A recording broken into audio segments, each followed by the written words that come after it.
Hello friends, welcome to crazy G K trick daily current affairs session में मैं राजा आप सभी का स्वागत करता हूं। आज है तारीख 30 अगस्त 2022 और आज से संबंधित जितनी भी इंपॉर्टेंट करंट अफेयर्स होने वाली है उसे मैं आपके लिए डिस्कस करने वाला हूं। देखिए फ्रेंड्स, ये जो करंट अफेयर है भारत के सभी एग्जाम्स के लिए जरूरी है। भारत का कोई भी एग्जाम हो, करंट अफेयर्स यदि पूछा जाएगा तो बस आप डेली करंट अफेयर्स को फॉलो कीजिए। सुबह मैं आपको 6 बजे यहीं पर मिलूंगा डेली करंट अफेयर्स के साथ। दोस्तों, यदि आप इसका पीडीएफ चाहते हैं तो पीडीएफ आपको रूट एप्लीकेशन पर मिल जाएगा। स्क्रीनशॉट लेने की कोई ज़रूरत नहीं, पीडीएफ बिल्कुल से फ्री है। यदि सेशन आपको अच्छा लग रहा है तो शेयर ज़रूर कीजिएगा, क्योंकि हमारा जो एफर्ट है आपके शेयर से भी यानी प्रोपोर्शनल होगा। ज़्यादा लोगों की फैमिली हमें बढ़ानी है। दोस्तों, ये जो सेशन है बहुत ही इंटरेस्टिंग, बहुत ही इंटरेक्टिव है, क्योंकि करंट अफेयर्स तो आप पढ़ेंगे ही, साथ में आपका डेली करंट अफेयर्स का टेस्ट भी होगा। यानी पढ़िए भी और साथ में उसी समय पूरे क्लास का टेस्ट भी कर लीजिए।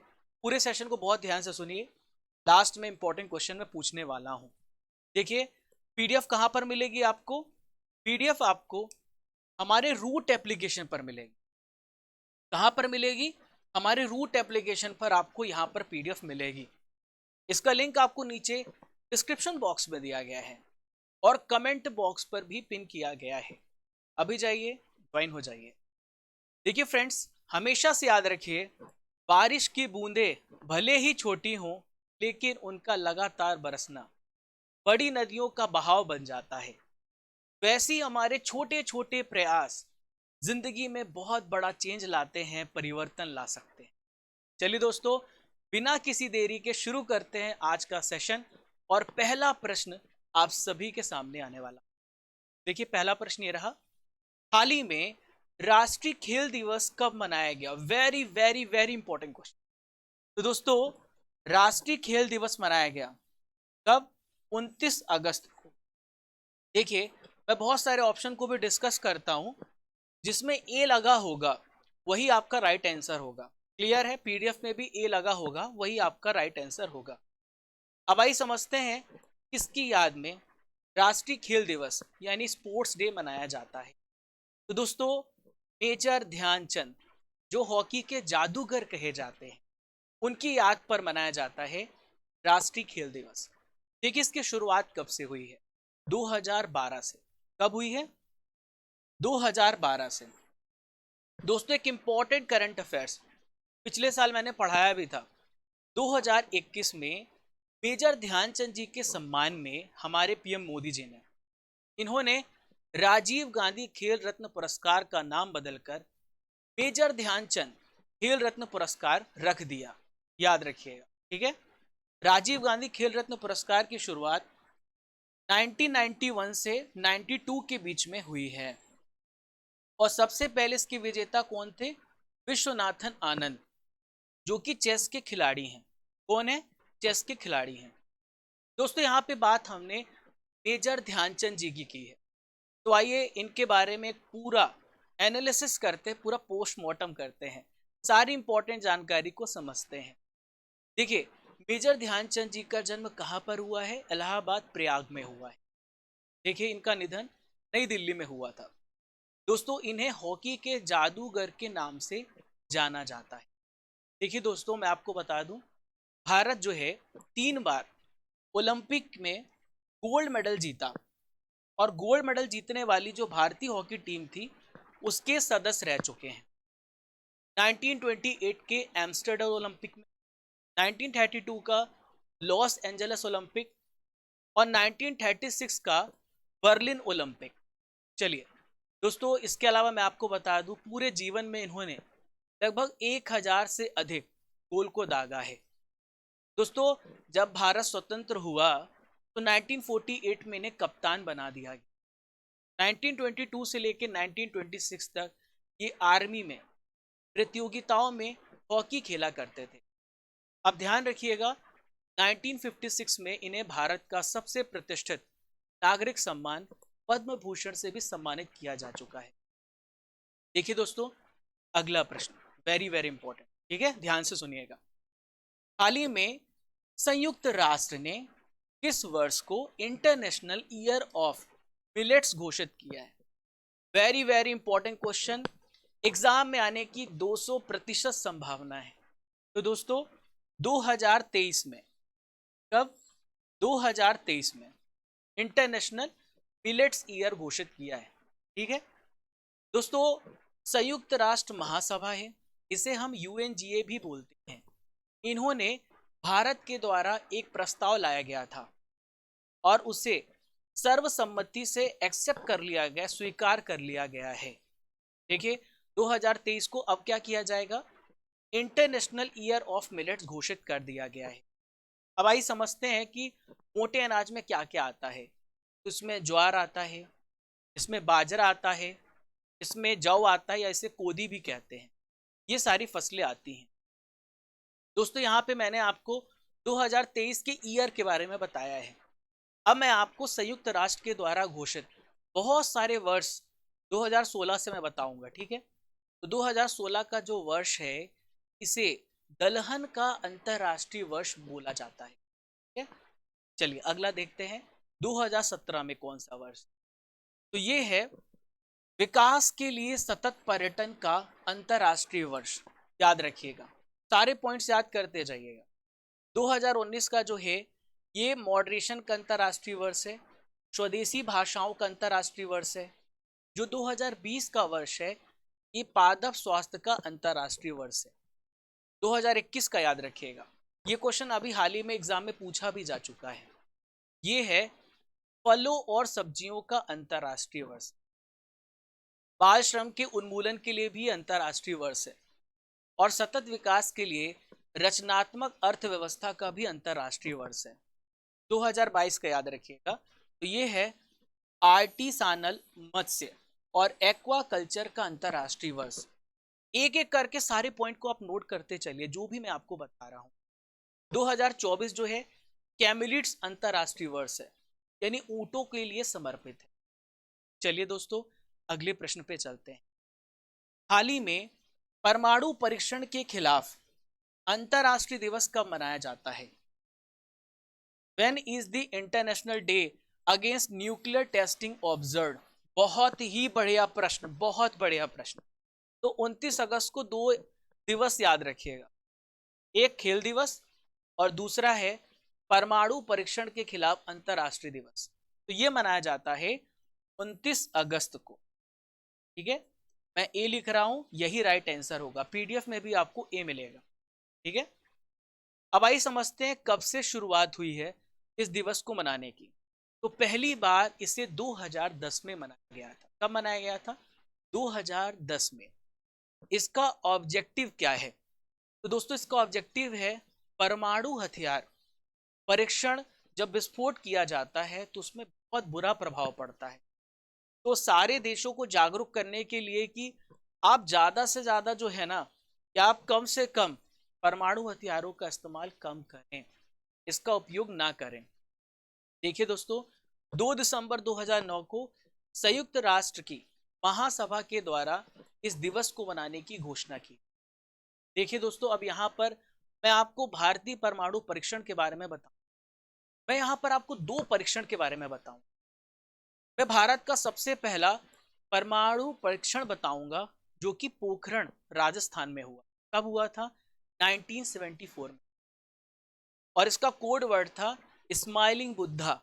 मैं ऐसे ही टॉपिक बता रहा हूं दोस्तों, पूरा एक कंप्लीट एनालिसिस दे रहा हूं, मात्र 25 से 30 मिनट में, 20 मिनट में। ठीक है, चलिए भारत का दूसरा परमाणु परीक्षण कब हुआ है?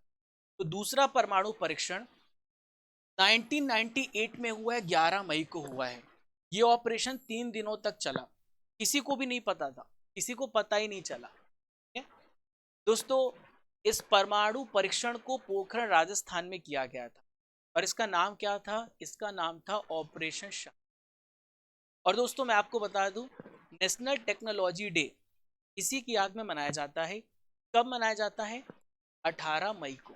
कब मनाया जाता है? 18 मई को। चलिए दोस्तों अगले प्रश्न की बात करते हैं। हाल ही में T20 में सबसे ज्यादा रन बनाने वाले बल्लेबाज कौन बने? Who has become the highest run scorer in T20? तो दोस्तों ये कारनामा रोहित शर्मा जी ने किया है। किसने किया है? रोहित शर्मा जी। रोहित शर्मा, इनके बारे में सारी इंपॉर्टेंट डिटेल्स को समझते हैं। ठीक है, तो भारत के कप्तान है कौन? रोहित शर्मा। इन्होंने T20 में अब तक 3,499 रन बनाए हैं। ठीक है दोस्तों, न्यूजीलैंड के एक प्लेयर हैं मार्टिन गुप्टिल, इन्हें भी इन्होंने पीछे छोड़ दिया है। देखिए दोस्तों, कोहली भारत की तरफ से T20 इंटरनेशनल क्रिकेट में भारत की तरफ से 100 मैच खेलने वाले दूसरे बल्लेबाज बन गए हैं।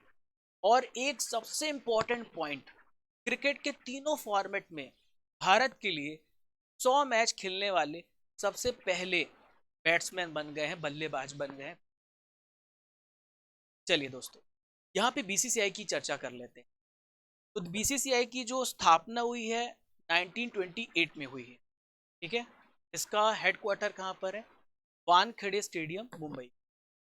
देखिए दोस्तों, प्रेजेंट में वाइस प्रेसिडेंट कौन है? तो इनका नाम है राजीव शुक्ला। सेक्रेटरी कौन है? जय शाह। और ये एशियन क्रिकेट काउंसिल के क्या है? अध्यक्ष। अगर आपसे पूछा जाए इसके प्रेसिडेंट कौन है? सौरभ गांगुली जी हैं। मेंस कोच कौन है? तो ये है राहुल द्रविड़ जी। और वीमेंस कोच हैं रमेश पोवार जी। याद रह गए सारा पॉइंट? चलिए अगला प्रश्न देखें, उससे पहले मैं आपको नॉलेज फैक्ट्री के बारे में बताने वाला हूं। इसके बारे में नॉलेज फैक्ट्री, हमेशा मैं नॉलेज फैक्ट्री देता हूं। तो आज हम चर्चा करेंगे 2022 में बदले गए प्रमुख नाम के बारे में। हाल ही में मैंने आपको पढ़ाया था 0.5140 पहाड़ी के बारे में कि कारगिल में है, इसका नाम बदलकर गन हिल किया गया है। क्या किया गया है? गन हिल किया गया है। चलिए अगला देखते हैं, रेलवे ट्रांसफॉर्मिंग यूनिवर्सिटी जो कि गुजरात में है, इसका नाम बदलकर गति शक्ति विश्वविद्यालय किया गया। हाल ही में नेहरू संग्रहालय का नाम बदलकर प्रधानमंत्री संग्रहालय कर दिया गया। हाल ही में माउंट हेरियर का नाम बदलकर माउंट मणिपुर किया गया है। देखिए एक इंपॉर्टेंट पॉइंट, उस्मानाबाद शहर, ये कहां पर है? महाराष्ट्र में है, इसका नाम बदलकर धाराशिव किया गया है। देखिए हाल ही में जिम कॉर्बेट टाइगर रिजर्व है, इसका नाम बदलकर रामगंगा राष्ट्रीय उद्यान कर दिया गया। और तुर्की देश ने अपना नाम बदलकर तुर्की कर दिया गया। ठीक है, याद रहेगा सारा पॉइंट, एग्जाम में आने की पूरी संभावना है। चलिए फिफ्थ क्वेश्चन पे चलते हैं। हाल ही में सात्विक चिराग ने विश्व चैंपियनशिप में कौन सा मेडल जीता है? विच medal has Satwik Chirag won in the world championship? दोस्तों इंपॉर्टेंट क्वेश्चन है। तो हाल ही में इन्होंने ब्रॉन्ज मेडल जीता है। कौन सा मेडल जीता है? ब्रॉन्ज मेडल जीता है। तो दोस्तों जान लेते हैं, तो सात्विक राज रंकी रेड्डी इनका नाम है और चिराग शेट्टी, इन दोनों की जो पुरुष युगल जोड़ी है, इन्होंने विश्व बैडमिंटन चैंपियनशिप में अपना पहला ब्रॉन्ज मेडल जीता है। ठीक है, अब आइए यहाँ पर समझते हैं BWF वर्ल्ड चैंपियनशिप 2022 के बारे में, कब हुआ और कब से कब तक चला। तो दोस्तों 22 से लेके 28 अगस्त तक इसका आयोजन हुआ है। कहां पर हुआ है? टोक्यो जापान में इसका आयोजन हुआ। मेन सिंगल में विनर कौन रहे हैं? तो इनका नाम है विक्टर एक्सेल्सन, जो कि डेनमार्क के खिलाड़ी हैं। फीमेल सिंगल्स में एकेना यामागुची, जो कि जापान की हैं। चलिए दोस्तों यहां पर हम बात करेंगे अगले प्रश्न की। हाल ही में भारतीय ओलंपिक संघ के अंतरिम अध्यक्ष कौन बने? Who has become the इंटीरियम president of the Indian Olympic association? Very very important question. तो हाल ही में आदिल सुमरीवाला कौन बने हैं? ये भारतीय ओलंपिक संघ के अंतरिम अध्यक्ष बने हैं। दोस्तों इसके पहले अध्यक्ष थे नरेंद्र ध्रुव बत्रा। दोस्तों पर्सनल रीजंस की वजह से 18 जुलाई को ये अध्यक्ष पद से इन्होंने हाल ही में इस्तीफा दे दिया। इसके बाद आदिल सुमरीवाला अंतरिम अध्यक्ष बने हैं। यहाँ पर बात करेंगे हम भारतीय ओलंपिक के बारे में। इसकी स्थापना 1927 में हुई। प्रेजेंट में इसके महानिदेशक कौन है? राजीव मेहता जी। कौन है? राजीव मेहता जी। इसका कार्य क्या होता है? ओलंपिक खेल, एशियाई खेल या फिर किसी भी प्रकार की इंटरनेशनल प्रतियोगिताओं में भारत का प्रतिनिधित्व, एथलीटों का चयन करना और भारतीय दल का मैनेजमेंट करना। चलिए दोस्तों अगला प्रश्न देखते हैं। हाल ही में स्मार्ट इंडिया हैकथॉन 2022 की मेजबानी किस मंत्रालय ने की है? Which ministry has hosted smart India hackathon 2022?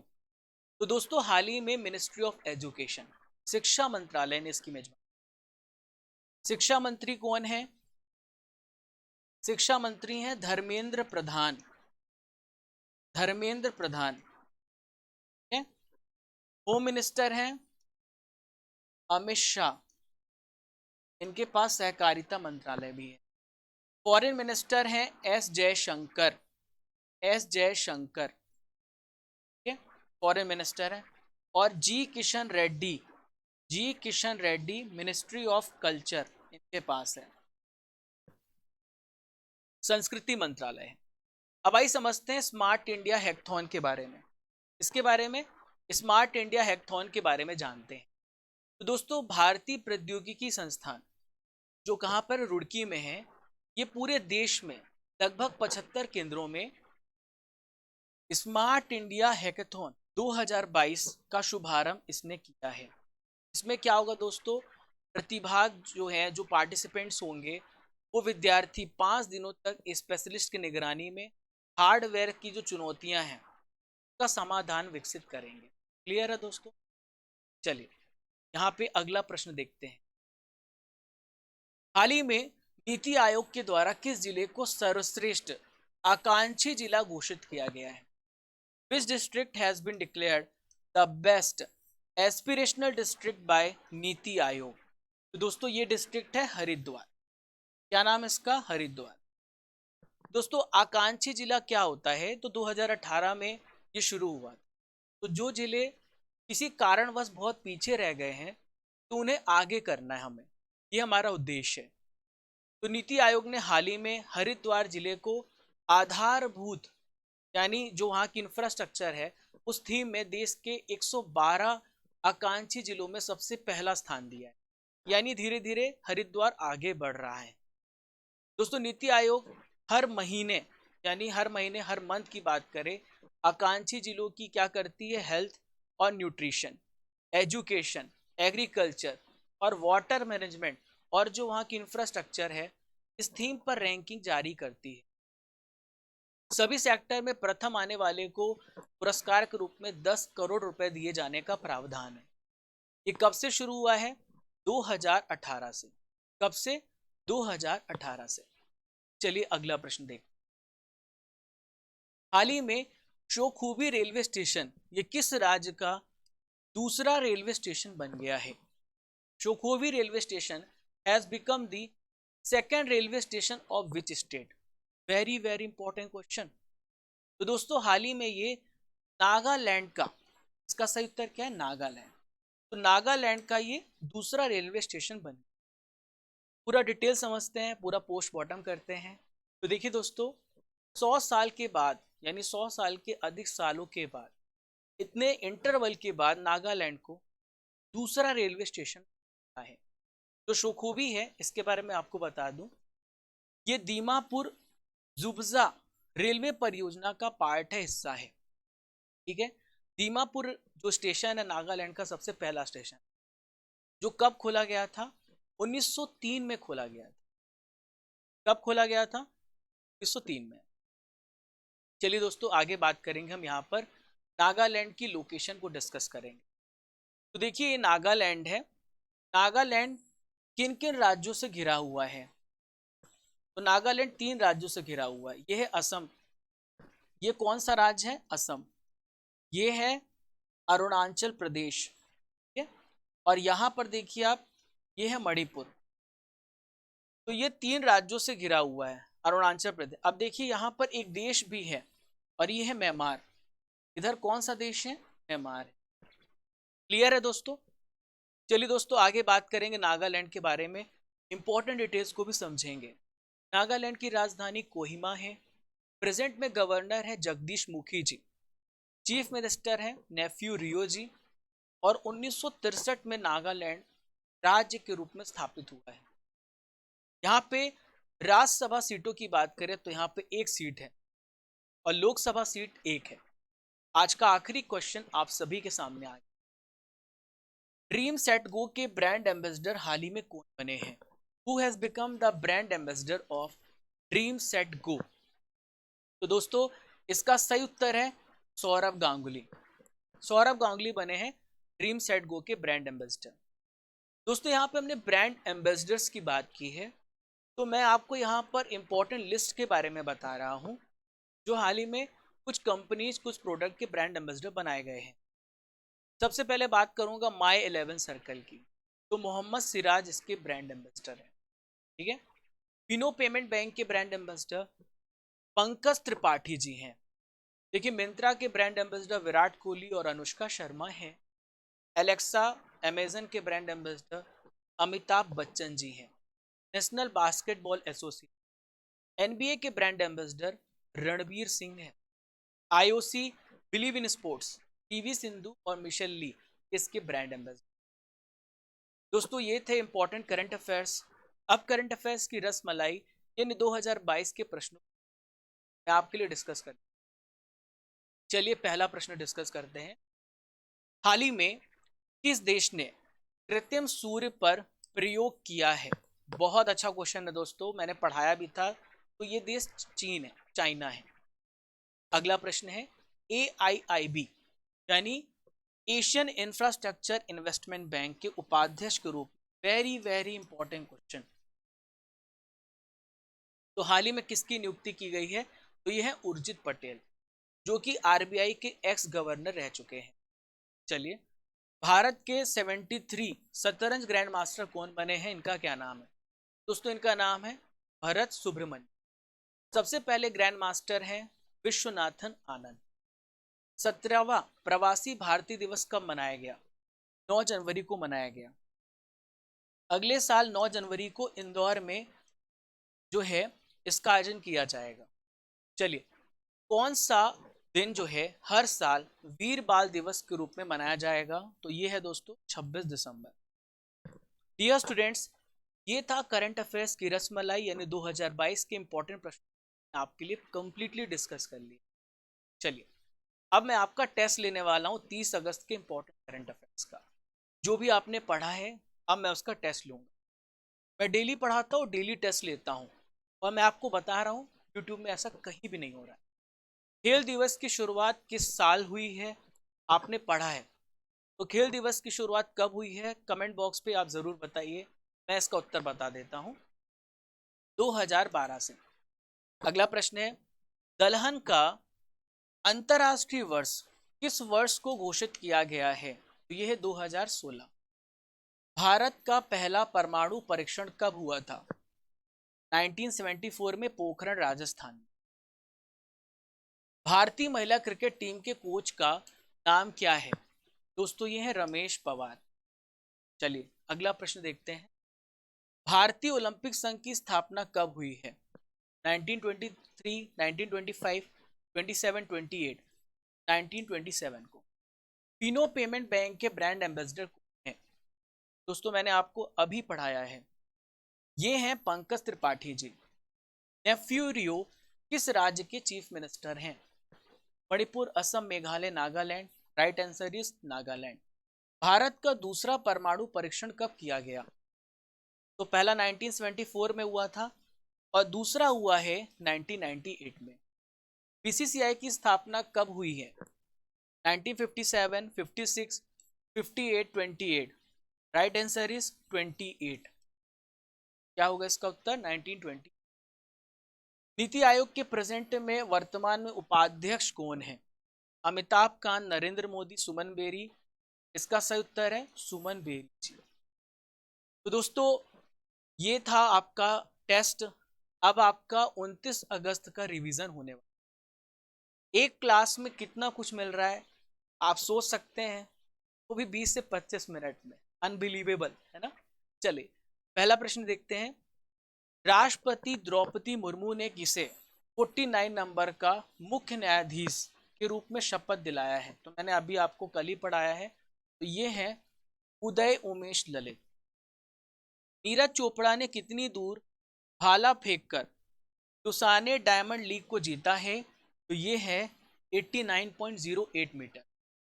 PM Narendra Modi ने किस राज्य में स्मृति वन स्मारक का उद्घाटन किया है? तो दोस्तों ये है गुजरात राज्य। ठीक है। हाल ही में केंद्रीय गृह एवं सहकारिता मंत्री अमित शाह जी ने छत्तीसगढ़ के किस स्थान पर एनआईए के कार्यालय का उद्घाटन किया है? ये फोर्थ क्वेश्चन है।